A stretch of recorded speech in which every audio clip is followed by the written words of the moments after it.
안녕하세요. 김다원입니다. 안녕하세요. CS 컨설팅 이철민입니다. 오늘은 전매에 대해서 한번 알아볼 건데요. 전매하는 방법과 전매를 하면서 어떤 사고가 일어날지 알아볼 건데요. 큰 그림으로 전매 절차가 어떻게 진행돼야 되는지 좀 알려주세요. 일단 첫 번째, 매도자, 매수자를 찾아봐야죠. 그쵸? 네. 예. 그건 너무 당연하니까 넘어가고. 예. 그러면은 매매계약서 작성을 하고, 네. 그 다음에 이제 검인을 받아야겠죠? 검인을 받음으로써 실거래 신고라든가 이런 거는 자동으로 된다고 생각하시면 될 것 같아요. 예. 예. 구청 가서 범인을 받는다. 그쵸. 예를 들어서, 뭐, 덕은동의 물건이라면은, 덕은동에 있는 덕양구청에 가서 검인을 받아야 되는 거죠. 알겠습니다. 그쵸, 범인. 예. 그다음 뭐 합니까?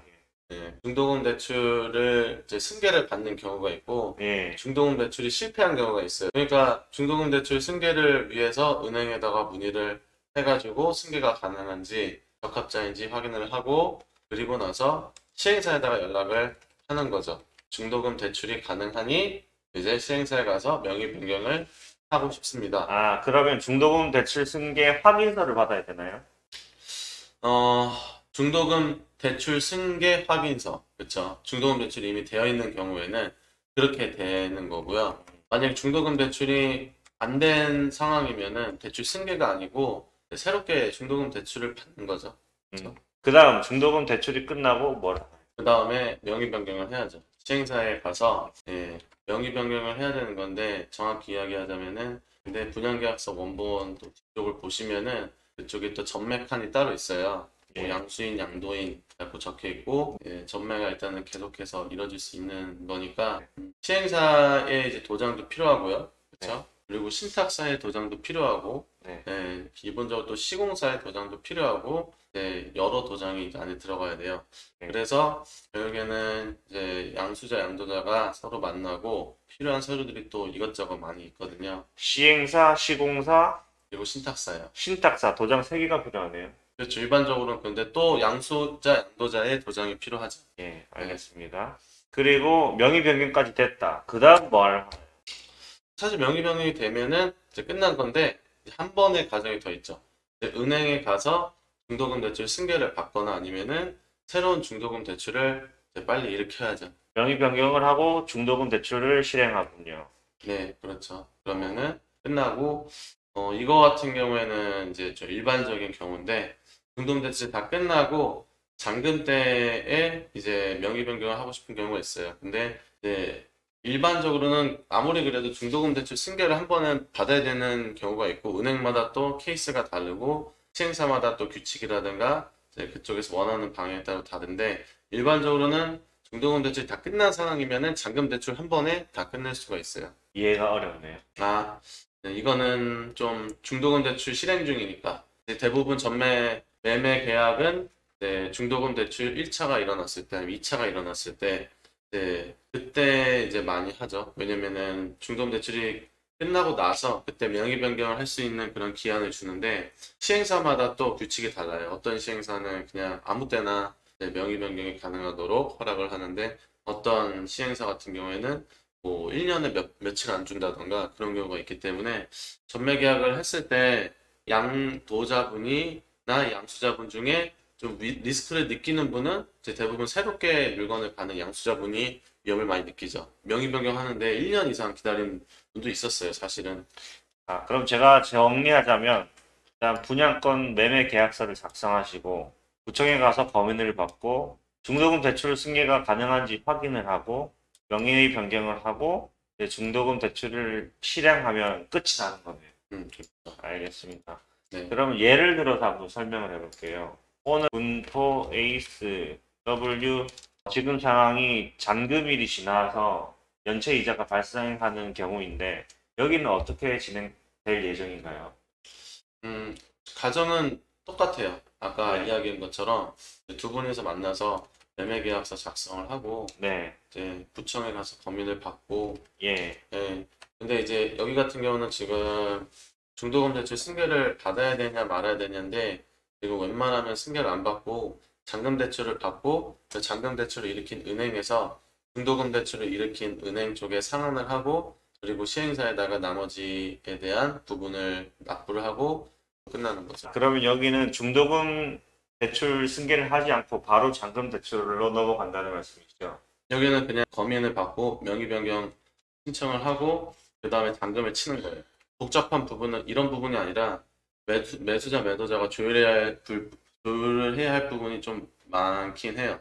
부가세 부분부터 시작해가지고 그리고 연장이자 관련돼서 그거에 대해서도 좀 조율을 해야 되고 조금 복잡한 부분들이 이제 또 세부적으로 있긴 하죠. 그러면 결국에는 검인을 받고 명의 변경을 할 텐데 명의 변경을 하려면은 지금 시행사에서 요구하는 게 대출 확인증을 요구하고 있어요. 대출 가능 확인증 그렇죠? 이거는 잔금 대출을 말하는 거죠. 지금은 잔금 대출 이야기하는 거죠. 잔금 대출 가능 확인증이 있으면 명의 변경이 가능하다. 그렇죠. 바로 해준다고 했어요. 전매가 사실 약간 위험할 수도 있는 거래 아니겠어요? 네, 위험하죠. 예, 전매 사고에 대해서 이야기해 보려고 하는데요. 여기 이 세 가지가 좀 위험한 부분인 것 같아요. 이중계약, 부가세 환급, 명의 변경. 여기서 트러블이 가끔씩 나는데 이중계약, 양도자가 이중계약 할 수도 있는 거 아니겠습니까? 당연히 그럴 수 있죠. 그 분양계약서 자체가 사실은 웬만하면 매매계약서를 쓸 때 프리미엄도 정리를 하고 계약금에 대한 부분을 정리를 하면서 이제 분양권 원본도 이제 일반적으로 새로운 양도자분이 가져가시는데 그런데도 불구하고 양도자분이 잃어버렸다고 이거를 신고를 해버려가지고 시행사한테 새로운 이제 분양권을 다시 받을 수 있어요. 그 과정이 가능한 부분이다 보니까 분양권을 새로 받고 또다시 전매 계약을 해버리게 되면은 이건 이중 계약인 거죠. 그렇죠. 그러면 이걸 어떻게 방지해야 됩니까? 방지할 수 없어요. 사실은 마음만 먹으면은 사기칠 수가 있는 부분이 이 부분이에요. 근데 이제 이건 명백한 사기이고 사실은 이제 법적인 처벌을 100% 받는 거기 때문에 이제 이런 이중계약 사기가 일어났다라는 거는 여기 가산동에서는 들어본 적은 없어요. 뭐 제가 여기 그렇게 오래 있진 않았지만은 10년 넘게 있으신 분께도 들었지만은 이런 이중계약 사기는 들어본 적은 없다. 네. 아무래도 이제 부동산 계약을 진행하시는 분들이 이제 어느 정도 투자도 많이 해보시고 그런 사기를 칠 의향이 그렇게 많지 않다라는 게 이 정도 좀 통계적으로 밝혀진 거 아닌가 싶어요. 아, 아무래도 받을 수 있는 거는 그분들의 신분증, 그쵸? 뭐 주민등록등본, 인감증명서, 도장, 뭐이 정도만 이제 매매 포함이 계약서. 되는데, 저 매매 계약서에 이제 그거에 대한 이제 처벌 조항이 들어가니까요. 그럼 민사, 형사 모두 처벌할 수 있다. 그렇죠. 근데 이제 더 강력한 거는 형사 처벌이잖아요. 네. 네. 그 방향까지 갈 수 있는 게 충분히 이중계약이라 생각하시면 될 것 같아요. 아, 알겠습니다. 그리고 부가세 환급. 여기서도 사고가 가끔 발생하는 것 같은데, 근데 이제 처음에 샀던 첫 번째 수분양자 분께서 이제 이 분양권을 팔게 된다면은 자기가 이제 부가세를 환급을 받았던 1,000만 원에 대해서 자기가 세금 계산서를 이제 새로운 매수자분에게 이제 발급을 하게 되는 거죠. 처음에 부가세를 받았던 분이 이제 다 돌려줘야 되는 거죠. 결과적으로. 그러면은, 첫 번째 수분양자는 시행사에서 세금 계산서를 발행해 주는 거고요. 음. 전매가 일어났을 때는 누가 세금 계산서를 발행해 주나? 다른 사람이 발행을 해주는 거죠. 양도인이 세금 계산서를 끊어주는 거네요. 네. 양도인이 세금 계산서를 끊어준다. 그런데 이 부분이 계약서에서 누락되거나 중개인이 이 부분을 놓치면 사고가 일어납니다. 그러면은 계약서에 양도인이 세금 계산서 끊어주는 부분이 들어가 있어야 되는 거예요. 다 들어가야 돼요. 그리고 명의 변경, 양도인이 명의 변경을 늦추면서 양수인이 불안해하는 경우. 그렇죠. 명의 변경이 이제 많이 양도인분들 빨리 명의 변경을 하고 싶어 하죠. 왜냐면 중도금 대출 계속 떠안고 있으면은 좋은 건 없잖아요. 그렇죠? 그리고 당연히 양수인분도 자기가 이미 돈을 다 냈기 때문에 그에 대한 부분에 있어가지고 빨리 내 명의 변경을 해야 진짜 내 소유권이 되는 거다 보니까 양도인은 명의 변경 늦게 천천히 해도 손해보는 건 없지 않나요? 그래도 손해를 보는 건 있죠. 어떤 게 있을까요? 중도금 대출을 떠안고 있으니까 아무래도 좀 신용이 내려갈 수 있고 다른 물건에 대해서 중도금 대출을 받거나 잔금을 받을 때 영향을 줄 수밖에 없는 거죠. 왜냐면 어찌됐든 누구든 대출에 대한 한도가 존재하니까요. 그러니까 명의 변경 안 하고 있으면 또 다른 투자하는데 걸림돌이 된다는 거죠.